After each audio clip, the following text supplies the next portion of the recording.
Education, शिक्षा का अधिकार। हमारा बच्चा पढ़ता है सरकारी स्कूल में, पैसा नहीं लगता है। हमारा बच्चा जब पढ़ता है प्राइवेट में तो पैसा लगता है ना। लेकिन बाबा साहब एक ऐसा नियम बनाए हैं कि उस नियम के तहत पढ़ाएंगे अपने बच्चों को, तो प्राइवेट स्कूल में भी आपका बच्चे का फीस नहीं लगेगा।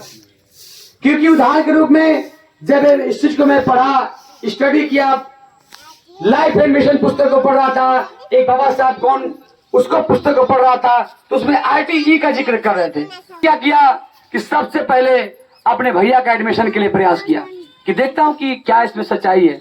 मैंने भैया का बेटा का फॉर्म भरा लखनऊ में, उसका नाम स्कूल में आ गया लिस्ट में, एडमिशन के लिए गया, एडमिशन हो गया। उसके बाद थोड़ा सा परेशानी आया एडमिशन में, तो मैं सीधे जिला बेसिक शिक्षा अधिकारी के पास गया, वहां से फोन आया, तुरंत स्कूल में एडमिशन हो गया।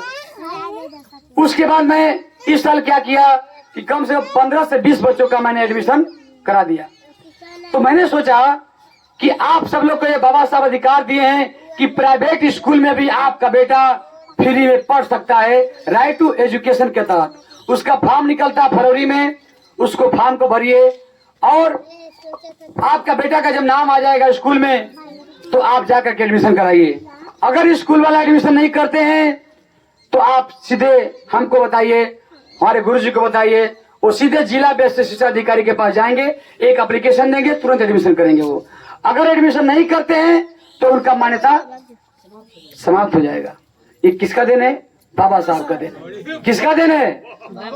बाबा साहब का देन है। इसीलिए मैं इस बात को बताने गया हूं कि इस पे भी आपको फोकस करना है। दूसरी चीज कि मैं लिखा हूं गाड़ी पे लिखा गया कि संविधान बचाओ देश बचाओ। जो बहुजन की बात करेगा वो दिल्ली पे राज करेगा, जो चमचागिरी करेगा, जो गुलामी करेगा, उसके छान पे कराई नहीं जाएगी। लेकिन जो संघर्ष करेगा, जो बाबा साहब की मिशन को आगे बढ़ाएगा, जो हक अपने अधिकार को समझेगा, भले के रोटी कम खाएगा लेकिन शान शौकत की जिंदगी जिएगा। तो ये बताइए कि आप लोग गुलाम बन के जीना चाहते हैं कि आप लोग शान शौकत की जिंदगी जीना चाहते हैं? कैसा था? बाबा साहब बोलते थे कि हमको ना बिकने वाला समाज बनाना। मानव साहब बोलते थे कि हमको ना बिकने वाला समाज बनाना है, हमको गुलामी से दूर रहना होगा। एक गीत के माध्यम से मुझे कहना है कि भीम ने कहा है पढ़ना सीखो, जातिवाद से लड़ना सीखो। और भीम ने कहा है पढ़ना सीखो, जातिवाद से लड़ना सीखो। और क्यों करते हो सलामी, छोड़ दो गुलामी यारो, छोड़ दो गुलामी, छोड़ दो गुलामी यारो, छोड़ दो गुलामी। और भीम ने कहा है पढ़ना सीखो, जातिवाद से लड़ना सीखो। क्योंकि हमारे महापुरुषों का एक मिशन रहा कि हमारा पूरा भारत देश नशा मुक्त देश बने, पूरे भारत देश समता मूलक जाति विहीन समाज का निर्माण हो।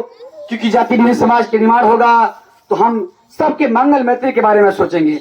इसलिए कहते हैं कि भीम ने कहा है पढ़ना सीखो, जातिवाद से लड़ना सीखो। और क्यों करते हो गुलामी, और छोड़ दो गुलामी यारो, छोड़ दो गुलामी।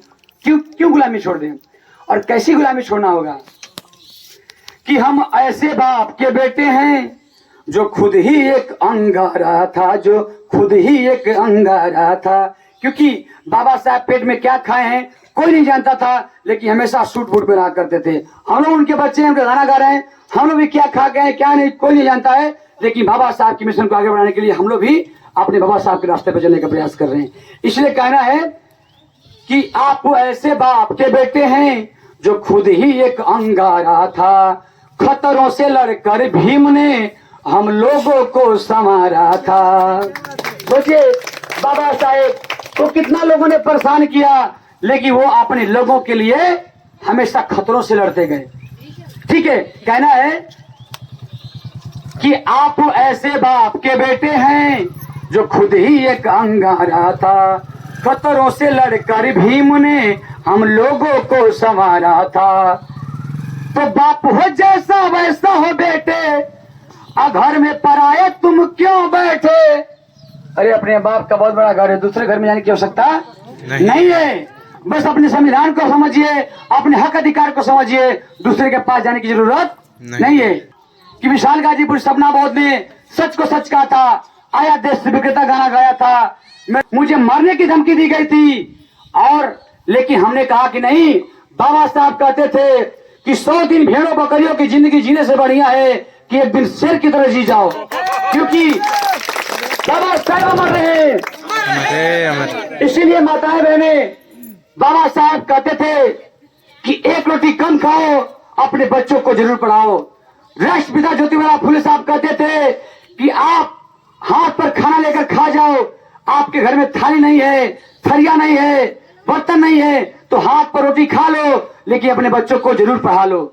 इसीलिए माताएं बहने, मैं आप लोग को बताने आया हूं कि आप ऐसे बाप के बेटे हो जो जग में कभी ना हारा था।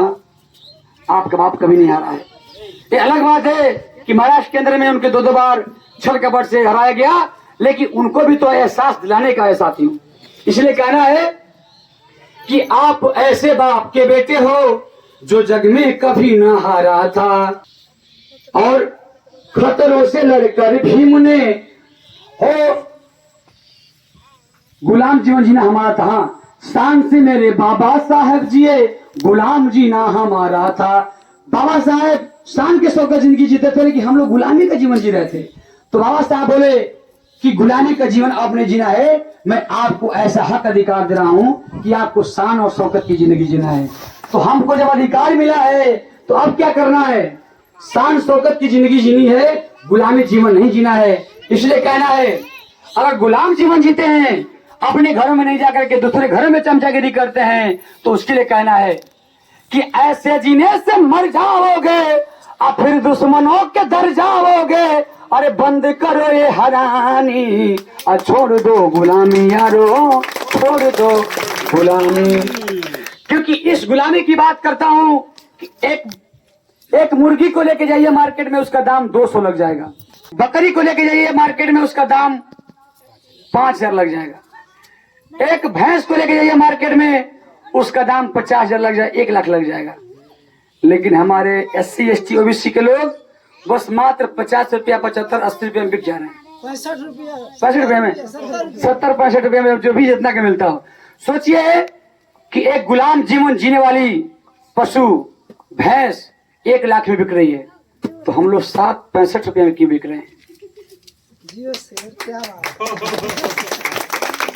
इसीलिए कहना है कि माननीय कांतिराम साहब बोलते थे कि हमको ना बिकने वाला समाज बनाना है, तब जाकर के हमारा समाज का भला होगा, इस देश का भला होगा साथियों।